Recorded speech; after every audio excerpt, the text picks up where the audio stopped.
morning, Broward County. My name is Jason Smith. I'm the local president. Blessed to be with you today with a special guest of mine, Jason. That's the Jason squared. Jason squared. Those of you that are good at math, that actually has a 2. Forget it. It doesn't even matter. So thanks for being on the show with us. Thank you. You have a lot in your little grab bag of portfolio, don't you? Yeah, I've gotten myself involved with a few too many things, and scheduling is very interesting lately. So you're a firefighter in South Florida. Yes. And you've been on the job for a while, and then it looks like you saw that there was a need for comedy. Yes.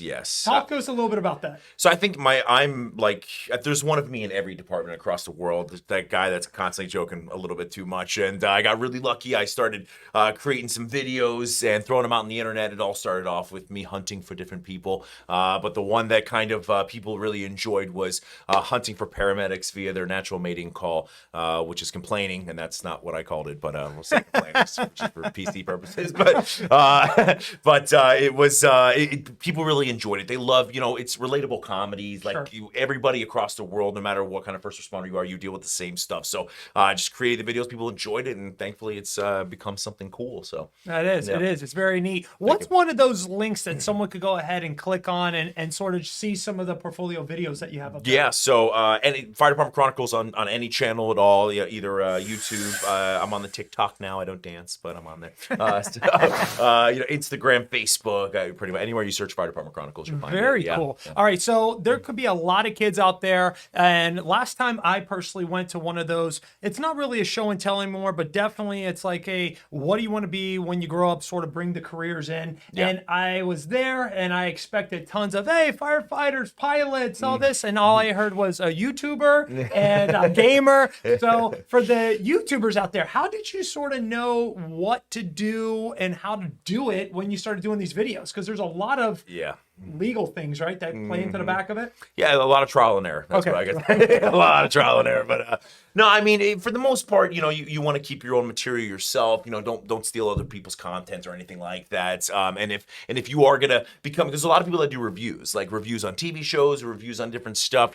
Just make sure it's transformative in nature is really what the big thing is. But for firefighters in general, if you're gonna, or any first responders or pretty much anyone with a job, if you're gonna try to do these things, just understand that whatever you're doing is going to reflect directly back to your job. Sure. So, if you're riding on top of a ladder truck trying to surf it on a video, you're getting fired. That's that's going to go. So. You're going to get to do the career videoing full time. Yeah, full time, and that's not what you want to end up doing. So. I agree. Yeah. I agree. So, very neat. Let's also go ahead and speak within the videos. It seems like you utilize a lot of different people. Are they close friends? Are they extras? Is this like a big union production going on? Talk to us a little bit about what that, how did, it ties in also with something else. Is Fire Department Chronicles go with Fire Department Coffee? Yeah, so Fire Department Chronicles is something that I started. It was my brainchild, and then it actually Fire Department Coffee, the owner, Luke Schneider, reached out to me about 5 years ago. He's like, "Hey man, I love what you're doing," because I was talking about different coffees and stuff. It was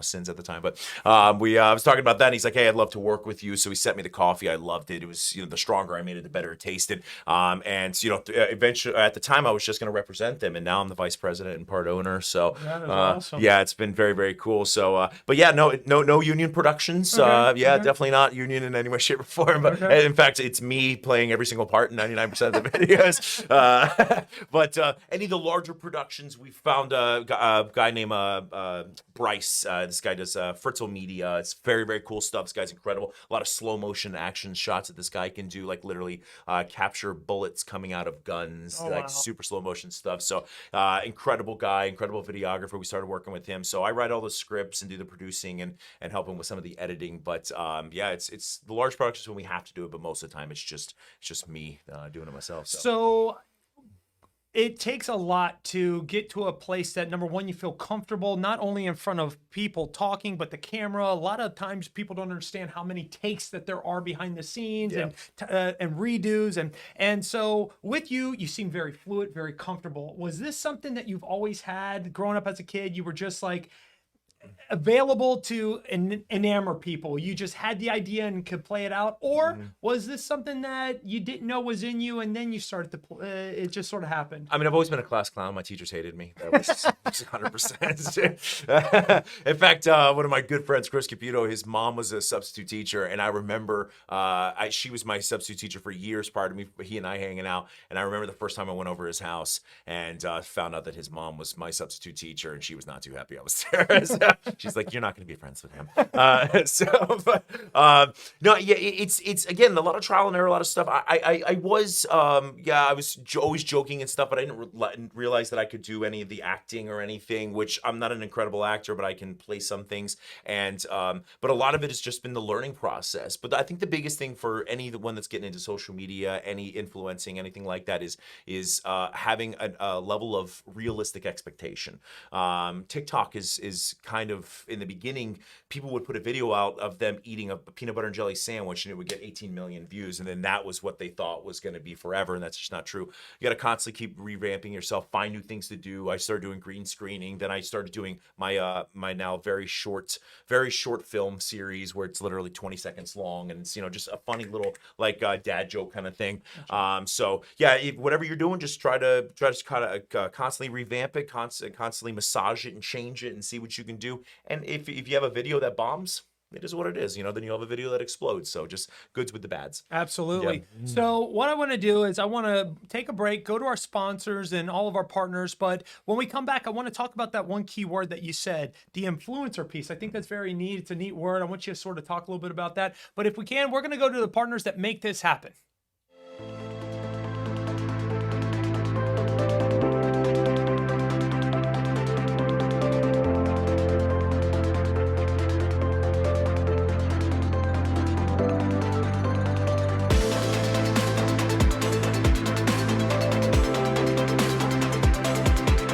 Thanks for being back with us. I got Jason Patton from Firefighter Chronicles. Yep.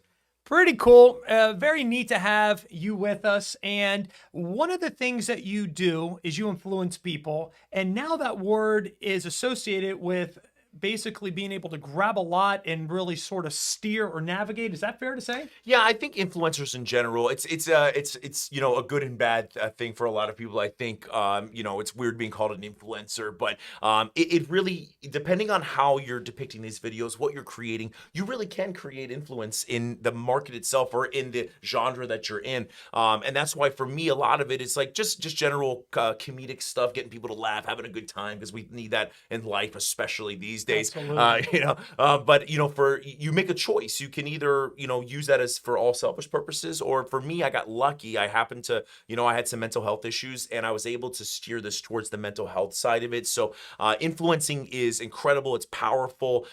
Many companies have learned the power of social media recently, especially over the last couple of years with COVID and everything. Yeah. E-commerce or online businesses learned that, like, hey, if you don't have an online presence, you're probably not going to exist any longer. So I would agree. Yeah. I agree. A lot of pivoting had to happen in that marketplace. Right. One of the neatest videos I've seen recently was a red pill and a blue pill that you did. And it was sort of like the Matrix piece. Is that right? Yeah, that's And exactly. it was the neatest, like, sort of funny deal, because if you're in the system of fire, rescue, emergency services, Yeah.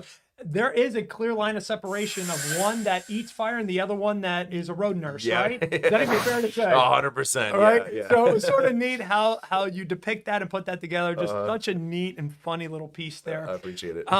You also hit on something that really means a lot. No, not just to the service that we're in, but also to this particular month. And it's to raise awareness and oversight for mental health. Yeah. I know that you have a big influence, not as an influencer, but just the availability and the attention that you give that. Tell me a little bit about what you do with that. No, so many years ago, I had some mental health issues, suicidal ideation, stuff like that, which I believe a lot of people throughout their life at some point in time experience something. I mean, life is not linear. You're going to have ups and downs, and the downs will make the ups feel better, that kind of thing. So I started experiencing these issues. I went to a therapist, thankfully, and was able to at least get myself on a good path. And now I've learned coping mechanisms mechanisms and stuff like that, which have really helped me. But I realized that there was a lot of other guys and girls that were going through the same exact things. But the problem is that, especially being first responders, we believe that we're supposed to be the strongest ones at all times, whether it's on scene or with our family, which is not entirely true. I mean, we should be the strong ones on scene, but in our own personal lives, when you have bad times, you got to address it, that kind of thing. So I was lucky enough to be able to get through what I went through, and started working with Banning Treatment Centers, which was incredible. And the reason I started working with them was people kept reaching out to me. They're like, hey, I have a couple of issues, or I'm drinking a little too much. I need to go somewhere. Where should I go? I'm like, I don't know. Like, I know there's some places that you shouldn't go to, but I couldn't find a good one. So about a year, I vetted out Banyan and found that they were absolutely incredible. So it's been an incredible journey. I actually met my fiance doing all this fun stuff, and it's really, really helped, and it's helped me at least be able to push what the influence that I've gotten towards a really, really cool, positive path. Yeah, what's really neat is how confidently you can say, listen, like all of us, it's very difficult because of the job I think that we're in. Yeah, we are tending to be the strong, consistent, reliable. Yeah. And then we don't know when we can be vulnerable in ourselves. And ourselves sometimes has a weakness, and that brings us to some very dark moments, maybe. Well, and that's the key word, vulnerable. People don't want to be vulnerable. They're like, nah, screw that. Like, that's, I'm not going to express love, or I'm not going to express, like, I'm feeling weak in this moment, which is crazy, because if you allow yourself to be vulnerable, you can work through processes in your head. When you get through those processes, you probably learn something. And now when you get back to that moment again, you can probably move through it faster. Absolutely. But people don't want to do that. It's a vulnerability thing. They feel weakness. But I tell you what, most of the time when you watch somebody reach out, or they'll get in a group of firefighters or just people in general, hey man, lately I've been really depressed because of blah, blah, blah. And people are like, yeah, man, I feel that way too. And you'd be like, oh, like everybody feels like that at some point in time. So it's normal. It's normal. That's how I think that's what I saw Firefighter Chronicles do. It sort of identifies what we're all thinking and feeling, but maybe sometimes we just don't say, or we keep it inside, or whatever. So you're sort of breaking that taboo piece at times, and you're bringing forward some of the what may be the old school thought process that everyone's feeling today, but just we don't broker that discussion anymore. So it's neat. It's very neat. If people that are watching and they relate to this, or as they think about it and it marinates in the back of the head for a while, and they go, man, you know what? I would really like to look more into what Banyan would do or be. What's a good connection for them to be able to sort of connect? Well, Banning Treatment Centers, they have their website. They have 15 facilities across the United States. If you go on there, you can check out every single facility, what they offer. But what's really cool is it's everything from substance use disorder to mental health, if they're cohabitating, or they're it's just solo by themselves. But then when you get there, we try to make it as home-like as absolutely possible. We do equine therapy, take you out on horses, you can ride them and stuff like that, or painting therapy and everything. So we want this to be a very short-term thing in the beginning, but create a very long-term process. So anything online, pretty much you can find it. So So if you look on the screen, we'll go ahead, and that's going to be the website with the phone number that you can connect with. Talking about connection, what I want to do is say, for those of you that like what we're doing, it can only be done through charitable donations. So if you would like to be a partner with Broward Professional Firefighters and Paramedics, pay attention to this.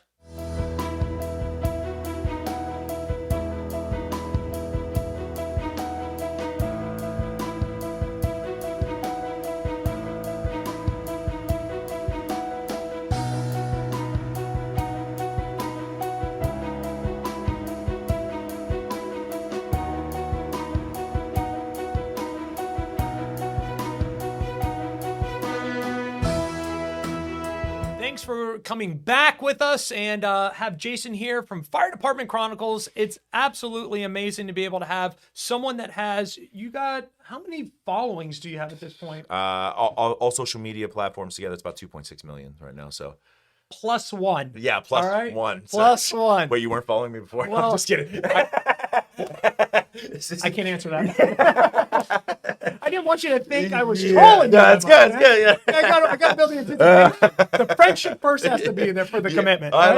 like it. It's good. So talk to me. 22's around the corner. What do you have planned? What's Fire Department Chronicles look like? What is all the little toes in the water for you look like? Because here's what's different. What I see from you to I think I have toes in the water, but I can't grasp anything you must have talents because everything you grasp is working. Shit. I gotta say, and this is like a personal thing, like you're 3 times as busy as I am, and I thought I was busy. Like I thought for sure. Because I think the first time we were gonna meet up, you were like, yeah, listen, about 6 months from now, I got an opening for 45 minutes. If you can work that, I'm like, all right, yeah, whatever you got, man. Hey, I had to play that off so I can build the anticipation, and you'll never want to hang out with me. That's good. That's awesome. So yeah, we got some really cool stuff going on. I'm actually in the process of filming 2 TV shows. So Very cool. one of them's going to be highlighting all volunteer firefighters, which would be very cool. I'm like, I love volunteer firefighters, especially when you find these guys they're literally doing it for the passion. Sure. Like and I've been to some volunteer fire departments where they trump what I think some South Florida departments have with Sure. regards to equipment and everything. Absolutely. It's insane. And then I have another one also we're producing highlighting. It's going to be a docu-series. It's going to be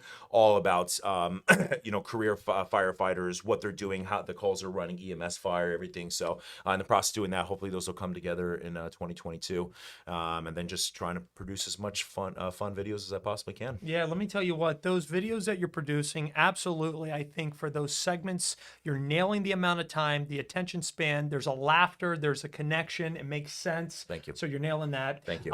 Good luck on all that you're preparing for in 22. But I do have 2 questions that I think everyone would be curious, because I know I'm curious. How did the page turn for you to get involved in fire rescue emergency services? How did that happen? That was sheer luck, 100% sheer luck. I was a mechanic and I was doing that for about 3 years. I had a buddy come up to me and he's like, yo, I just went to EMT school. I loved it. I was like, all right, I'll try it out. I didn't really like being a mechanic. And I went to EMT school and I fell in love with it. It was amazing learning about the human body and everything. Sure. And then I went directly to medic school and then immediately into fire school after that. And it was, the second I stepped into the business, I was like, this is exactly what I'm supposed to be doing. So, Very yeah. cool. Yeah. And then my next question would be this. When you go ahead and you lay everything out, a lot of questions come in and they say, would you make any changes? And that's my question to you. Would you make any changes knowing from the low side to the high side and everything in between? What changes, if any, would you make? I think, no, I wouldn't. I can tell you that. No, I absolutely wouldn't. And the reason I say that is every time that I want to imagine, like, I would have changed this or done that, I don't know what the end result would have been. The butterfly effect is a truly amazing thing, man. Like, Yes. you change one thing and it definitely did not end the way you thought it was Right, going to. So, right. no, I'd keep it exactly the way it is and ride the wave. Awesome. Yeah. Well, we look forward to seeing what you bring to light in 22. Thank you, sir. And thank you for your friendship. Thank you for what you do for us. Appreciate it, Jay. Thanks Thank for being with us. Thank you, sir. Thank you, Broward County. Have a great day.